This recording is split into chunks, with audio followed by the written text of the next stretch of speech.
আমি জানি না রোগ জড়ো করুক আর যাই করুক, আমি আপনাদের কাছে অনুরোধ করি এমন কিছু করবেন না যে আপনাদের জীবন বিপন্ন হয়। কারণ এদেশের পাবলিক এখনও আপনাদেরকে গ্রহণ করতে আসেনি। আমি বরং মনে করি আপনারা আপনাদের পার্টি রিঅর্গানাইজ করেন। এই পার্টির অনেক অবদান আছে বাংলাদেশে, এটা আমরা ডিনাই করতে পারি না। পার্টিকে রিঅর্গানাইজ করেন, একটা পলিটিক্যাল পার্টির মতো যেভাবে থাকে।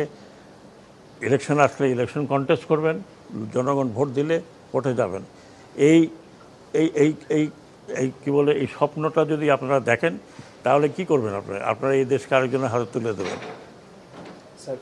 তাহলে কি আপনারা বা আপনাদের পূর্বপুরুষরা, আমাদের পূর্বপুরুষরা, আমরা এখানে অত সিনিয়র কেউ নেই। আমরা যে মুক্তিযুদ্ধ করলাম, মারা গেল 30 লক্ষ লোক মারা গেল, সেই 30 লক্ষ লোকের উপরে দাঁড়ায় আপনি দেশকে আরেকজনের হাতে তুলে দেবেন। আমি খালি অনুরোধ করি যে আর যা করেন এটা করবেন না।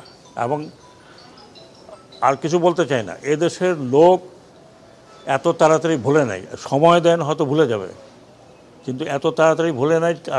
কারণ যাকে ধরছে নেতা, সেই নেতারা এখন পালিয়ে বেড়াচ্ছে। যাকে ধরছে সেই নেতাকে আমরা বাঁচাতে পারছি না। অনেক নেতাকে অনেকে বাঁচিয়েছে, আমরা জানি কে কোথায় আছে। কিন্তু ওটা না করে আপনারা বরং পার্টিকে, এটা অনেক বড় পার্টি এবং I have lot of respect for Awami League. এটা যেটা বললাম যে এটা এই দেশের প্রধান পার্টি একরকম।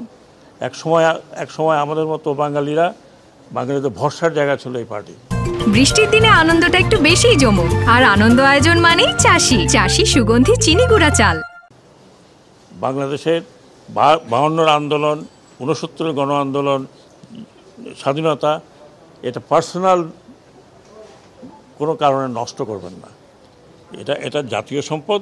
আপনারা আসুন, যারা রেগুলার করতে চান। এখানে মারামারি কোনো লাভ নেই। আরও কিছু লোকের মৃত্যু আমরা চাই না। অলরেডি 400 থেকে 500, তারও বেশি মারা গেছে উভয় পক্ষে। পুলিশের এই অবস্থা হয়েছে, আনসারের এই অবস্থা হয়েছে। আর আমরা যদি উস্কানি দিতাম তাহলে আপনারা টিকতে পারতেন না আর্মি ফায়ারে। আমরা আর্মিকে মানা করেছি যে ডোন্ট ওপেন ফায়ার। কারণ কাকে মারবেন আপনি? আপনার এই পুলিশকে দিয়ে কাকে মারিয়েছেন? এই পুলিশকে দিয়ে মারিয়েছেন আপনার সন্তানকে।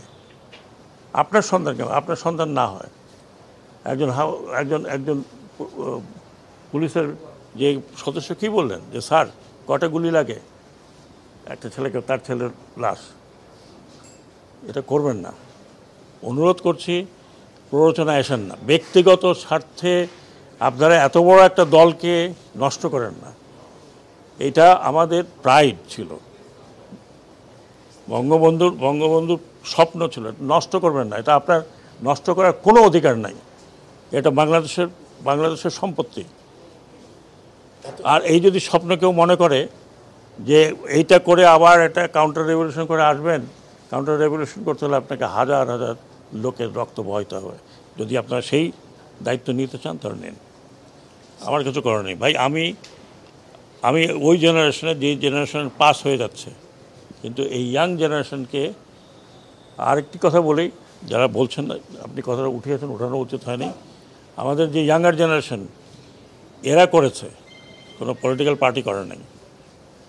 দে হ্যাভ গিভেন দেয়ার লাইফ, যেটা আপনারা কোনো দিন দিতে পারতেন না। বুকে দাঁড়িয়ে আছে পুলিশের গুলি খাওয়ার জন্য, তাদের মুখে কোনো দুঃখ নাই, দে অল স্মাইলিং। এরা যতদিন আছে, আমাদের কথা বাদ দেন, আমরা দৌড় দেবো। এরা যতদিন আছে এরা দৌড়াবে না।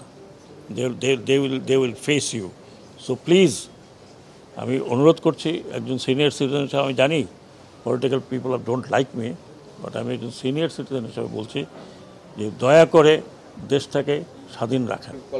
না, এটা আমি কর্মপরিকল্পনা জানি না। আমি জানি যে এটা পুলিশের নিজেরাই বলেছে এটা আমাদের কলঙ্কিত একটি।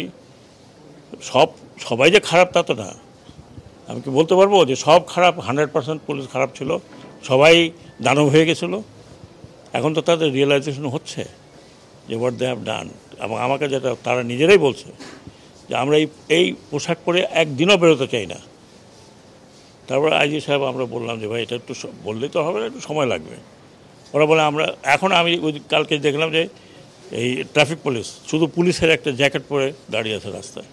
তো তাদের মধ্যে তো একটা উপলব্ধি হয়েছে, তারা তো এখন দেখছে যে what they have not done, তাদেরকে দিয়ে করানো হয়েছে।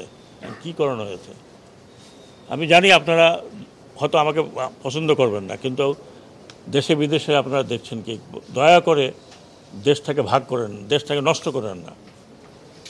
অনেক কষ্ট করে স্বাধীনতা হয়েছে, স্বাধীনতা ধরে রাখতে খুব ডিফিকাল্ট।